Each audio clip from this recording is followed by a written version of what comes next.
guys in Karthik biology classes. I hope you are safe at your home by social distancing. तो आज की काफ़ी need है कोविड-19 के कारण काफ़ी डेंजरस स्थिति आ रखी है वर्ल्ड के अंदर, तो काफ़ी सेफ रहने की आवश्यकता है। तो बेटा आज हम क्लास 11th की बायोलॉजी का सेकेंड चैप्टर स्टार्ट करने जा रहे हैं, बायोलॉजिकल क्लासिफिकेशन। ये बायोलॉजिकल क्लासिफिकेशन एक्चुअली है क्या? It is the process, it is a scientific process. Scientific process बोले और काफी अच्छा रहेगा।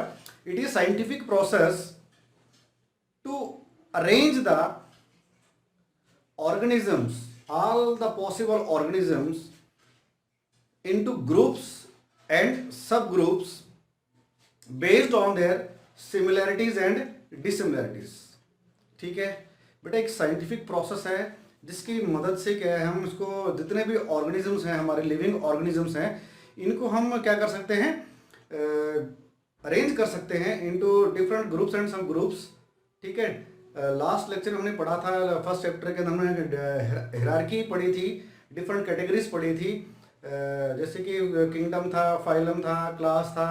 ठीक है, इन कैटेगरीज के अंदर, इन ग्रुप्स के अंदर और फर्दर सब ग्रुप्स के अंदर जो प्रोसीजर है अरेंज करने का ऑर्गेनिजम्स को, इसे ही कहते हैं बायोलॉजिकल क्लासिफिकेशन।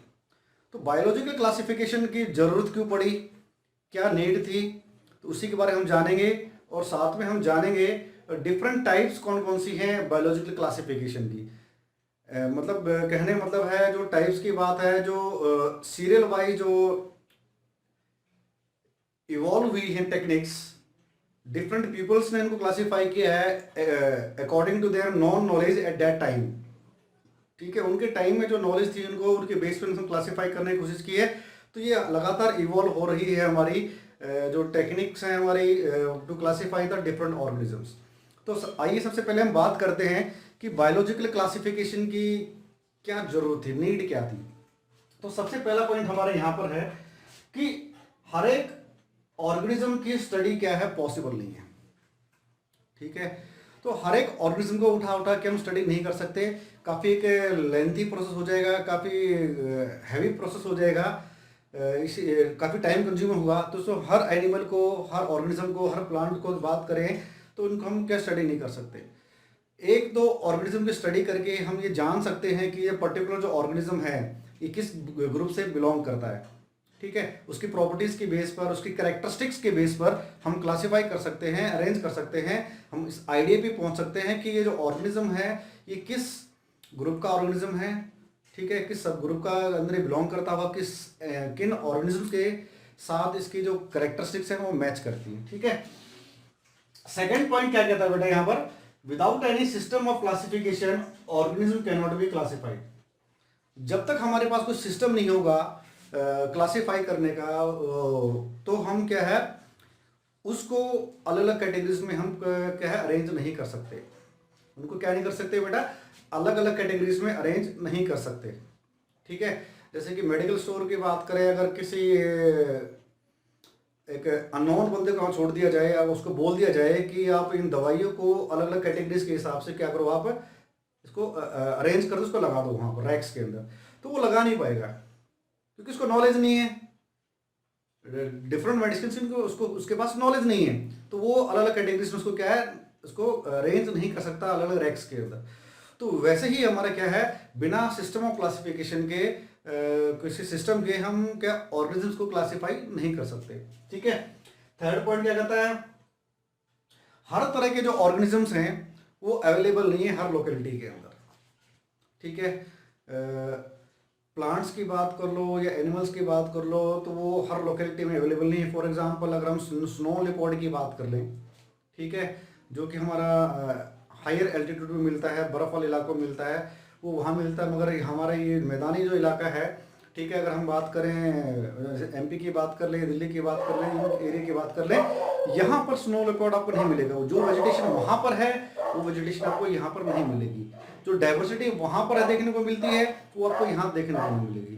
तो हर ऑर्गेनिज्म की अवेलेबिलिटी हर लोकेलिटी में नहीं होती है। तो इंसान की ये एक कैसे तो प्रवृत्ति होती है अधिक से अधिक जानकारी जुटाने की, अधिक से अधिक चीज़ों के बारे में जानने की, तो वो जरूरी है। तो हर ऑर्गेनिज्म को क्या किया जाए, स्टडी किया जाए, इसको क्लासीफाई किया जाए। ठीक है, नेक्स्ट हमारे क्या, past organism can not be studied. बिना सिस्टम ऑफ क्लासिफिकेशन के, बिना उन तरीकों को जाने के, बिना उनकी करेक्टरिस्टिक्स को जाने, हम जो पास्ट के जो ऑर्गेनिजम्स हैं उनके बारे में भी हम क्या है जानकारी नहीं जुटा सकते। ठीक है, एक आम आदमी को अगर आपको पास्ट का कोई ऑर्गेनिज्म के बारे में दिखा दें, इसका कोई अगर हम स्केलेटन दिखा दें, तो वो उसके बारे में नहीं जान पाएगा। तो ये तभी पॉसिबल है जब उसको नॉलेज हो उसकी कैरेक्टरिस्टिक्स की, उसके सिस्टम ऑफ क्लासिफिकेशन के बारे में, तभी वो जान पाएगा। और उसी के बेस पे क्या है, वो एक कनेक्शन, एक लिंक क्रिएट कर सकता है, भाई ये जो ऑर्गेनिज्म है इससे इवॉल्व हुआ है, या ये जो ऑर्गेनिज्म है इसका स्ट्रक्चर ऐसा था, इसका बिहेवियर ऐसा था। ठीक है, उसके साइज के हिसाब से, उसके बॉडी स्ट्रक्चर के हिसाब से जब जानकारी जो हमें मिलेगी तो उसके बारे में हम जान सकते हैं और उसको हम आसान तरीके से क्लासीफाई भी कर सकते हैं। ठीक है, नेक्स्ट है help in knowing the relationship. जैसे कि मैंने बताया कि पास्ट जो ऑर्गेनिजम्स हैं उनको हम क्या कर सकते हैं, एक लिंक प्रोवाइड कर सकते हैं उनको स्टडी करके, भाई ये जो पर्टिकुलर ऑर्गेनिज्म है इस पर्टिकुलर ऑर्गेनिज्म के साथ क्या है, मैच करता है, इसकी करेक्टरिस्टिक्स जो हैं इसके साथ क्या है, इसके जो पर्टिकुलर ऑर्गेनिजम्स के साथ इसकी करेक्टरिस्टिक्स मैच करती हैं। ठीक है बेटा, तो एक रिलेशनशिप हम क्रिएट कर सकते हैं by studying the different characteristics of a particular organism with the help of some system of classification. एक सिस्टम के थ्रू, एक सेट प्रोसीजर्स के थ्रू अगर हमको पढ़ें, उनको स्टडी करें, तो हम क्या कर सकते हैं, एक relationship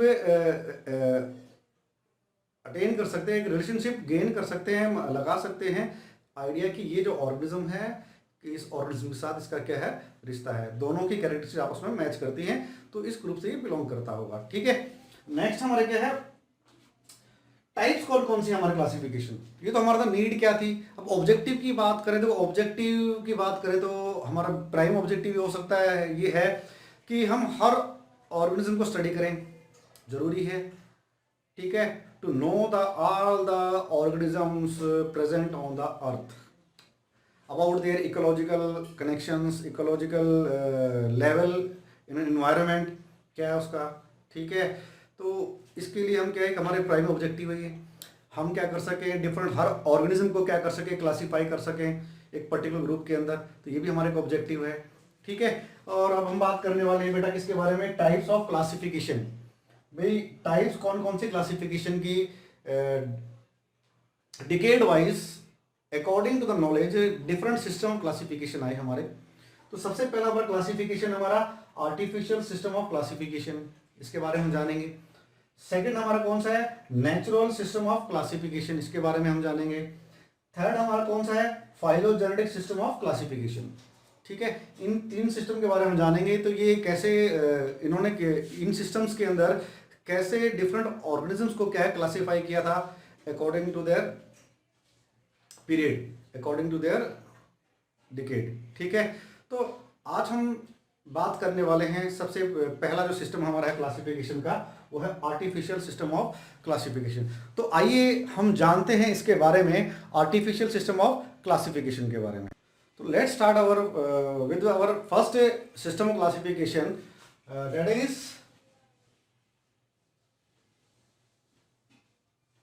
artificial system of classification,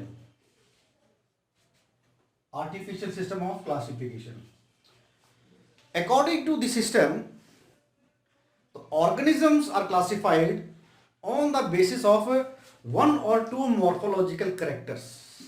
ठीक है, तो इस सिस्टम के अंदर सिर्फ वन और to morphological characters are taken into consideration to classify the different organisms. Morphological की बात करें तो बाहरी तौर से दिखने वाले जो करेक्टर्स हैं उनके बेस पे क्या है, इसके यहाँ पर डिफरेंट ऑर्गेनिजम्स को क्या क्लासिफाई किया गया था। फॉर एग्जाम्पल की बात करें तो जैसे कि flowering and non flowering plant, ठीक है, ऐसे प्लांट जिनके अंदर क्या है फ्लावर्स प्रोड्यूस होते हैं और ऐसे प्लांट जिनके अंदर फ्लावर प्रोड्यूस नहीं होते, ठीक है। तो हमने क्या देखा, हमने सिर्फ देखा क्या कि भाई एक पौधा है उसके अंदर फ्लावर आता है, फूल खिलता है उसके अंदर, और एक पौधा हमारे पास का, एक प्लांट हमारे पास ऐसा है जिसके अंदर फ्लावर नहीं उगता है, जो फूल है वो नहीं खिलता है, ठीक है। ऐसे प्लांट जिनके अंदर फ्लावरिंग होती है, ऐसे प्लांट जिनके अंदर फ्लावरिंग नहीं होती। तो ये विजिबल एक करेक्टर है, एक कॉन्ट्रास्टिंग करेक्टर है विजिबल, जिसके बेस पे हमने क्या क्लासिफाई किया flowering and non flowering plant. तो ऐसे ही हमारे क्या थे, एरिस्टोटल थे, एरिस्टोटल थे जिन्होंने ऑर्गेनिजम्स को क्लासिफाई किया on the basis of the colour of the blood, ठीक है, कलर ऑफ ब्लड के बेस पर उन्होंने क्लासिफाई किया जितने भी नॉन ऑर्गेनिज्म थे जिनके बारे में वो जानते थे, किसके बारे में, दो कैटेगरी में डिवाइड किया, इनेमा एंड एनेमा, ठीक है। इनेमा में वो ऑर्गेनिज्म आए जिनका ब्लड कैसा था, रेड इन कलर, ठीक है, और इसके अंदर वो ऑर्गेनिज्म आए जिनका रेड क्या था, जो ब्लड क्या था, नो रेड इन कलर, जिनका ब्लड रेड नहीं था।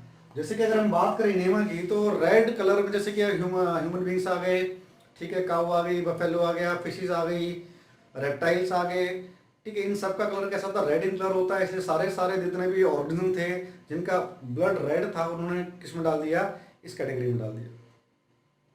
एरिस्टोटल ही एक सेकंड, ये तो हमारी फर्स्ट थी based on the colour of the blood. Second हमारी क्या थी, किसके बेस पर, based on the habitat, based on the habitat के बेस पर, तो कहां पर वो रहते हैं, किस एनवायरनमेंट में वो रहते हैं, उसके बेस पे डिफरेंट ऑर्गेनिजम्स को क्या है उन्होंने क्लासिफाई किया, ठीक है। जैसे कि पहला हमारा हो गया एक्वेटिक, ऐसे जीव जो क्या है पानी में रहने वाले हैं। दूसरा हमारा कौन सा था, टेरेस्ट्रियल, ऐसे जीव जो धरती पर रहने वाले थे। थर्ड हमारा हो गया एरियल, हवा में रहने वाले जीव, जितने भी फिशेस वगैरह थी, ठीक है, वो सारे हमारे किसके अंदर आ गए, एक्वेटिक में। टेरेस्ट्रियल में जितने हमारे जीव जमीन पर रहने वाले थे, जैसे कि स्नेक्स हो गया, ठीक है, लिजर्ड्स हो गई, ठीक है, डिफरेंट जो एनिमल्स हैं, इस तरह के जो एनिमल्स जमीन पर रहते हैं वो हमको टेरेस्ट्रियल में आ गए। थर्ड हमारे एरियल, ठीक है, एरियल की बात करें तो ऐसे जीव जैसे हवा में उड़ने वाले जीव हैं तो वो एरियल के अंदर डाल दिए गए, बजाय ये जाने कि उनकी जो करेक्टरिस्टिक्स हैं वो क्या है, बेसिक जो करेक्टरिस्टिक्स है वो क्या अलग हैं। फॉर एग्जाम्पल एक बहुत बड़ा ड्रॉबैक था आर्टिफिशियल सिस्टम क्लासिफिकेशन का, कि जैसे कि बैट हो गया, इंसेक्ट हो गया, बटरफ्लाई हो गई, बर्ड्स हो गई, सबको एक एक ग्रुप में डाल दिया गया एरियल। तो ये तो था हमारा एक आर्टिफिशियल का जिन्होंने अरिस्टोटल ने दिया था। सेकंड हम बात करने वाले हैं बेटा किसकी, Pliny the Elder. Pliny the Elder ने क्या किया, प्लिनी द एल्डर की बात कर रहे थे हम बेटा, ठीक है, Pliny the Elder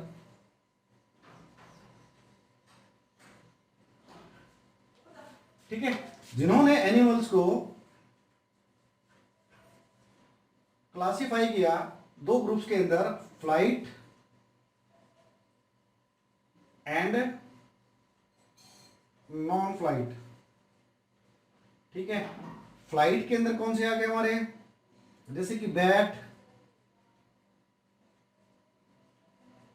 insects and birds, ठीक है।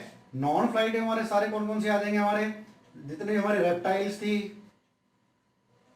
ठीक है। रेप्टाइल्स के बाद हमारा अगर मैमल्स की बात करें, ये सारे सारे हमारे किसके अंदर आ गए, नॉन फ्लाइट के अंदर, जो उड़ नहीं सकते। ठीक है बेटा।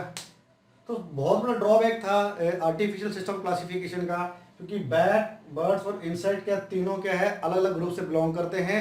स्ट्रक्चरली सारे अलग अलग हैं, बात समझ में आ रही है? स्ट्रक्चरली क्या है, सारे अलग अलग हैं। ठीक है। ये मैमल्स में आता है, एप्स में आता है, ये हमारा आर्थ्रोपोडा के अंदर आता है। तो ये काफ़ी बड़ा ड्रॉबैक था आर्टिफिशियल सिस्टम क्लासिफिकेशन का, कि जितने भी ऐसे नॉन सिमिलर जो ऑर्गेनिज्म थे वो एक ही क्या है ग्रुप में डाल दिए गए। ठीक है। थर्ड हमारा आते हैं बेटा यहाँ पर लिनस की बात करें। लिनस की बात करें तो लिनस ने क्या किया, जितने भी प्लांट्स थे हमारे, उन प्लांट्स को 24 कैटेगरीज में क्या कर दिया, 24 कैटेगरीज में अरेंज कर दिया, डिवाइड कर दिया। किस बेस पे किया, वही हमारे मॉर्फोलॉजिकल कैरेक्टर्स। ठीक है। तो जैसे कि हमारा हो गया मोनोएंड्रिया, ठीक है, डायएंड्रिया, ठीक है, और मोनोसियस। ठीक है। इस तरह के कैरेक्टर्स उन्होंने स्टडी किए, उनके बेस पे क्या है 24 कैटेगरीज में क्या है डिवाइड कर दिया। तो मोनोएंड्रिया के अंदर वो प्लांट्स डाल दिए गए जिनके अंदर क्या सिर्फ एक ही स्टेमन देखने को मिलता है। डायएंड्रिया में जिनके अंदर क्या है 2 स्टेमन्स देखने को मिलते हैं फ्लावर के अंदर। मोनेसियस में मीन्स ऐसे प्लांट्स जिनके अंदर क्या है दोनों ही आपके क्या कह सकते हैं मेल एंड फीमेल फ्लावर क्या है एक ही प्लांट पे मिलते हैं। तो ऐसे प्लांट कहाँ डाल दिया, मोनेसियस प्लांट्स के। ठीक है। तो उनको डाल दिया गया एक ही कैटेगरी के अंदर।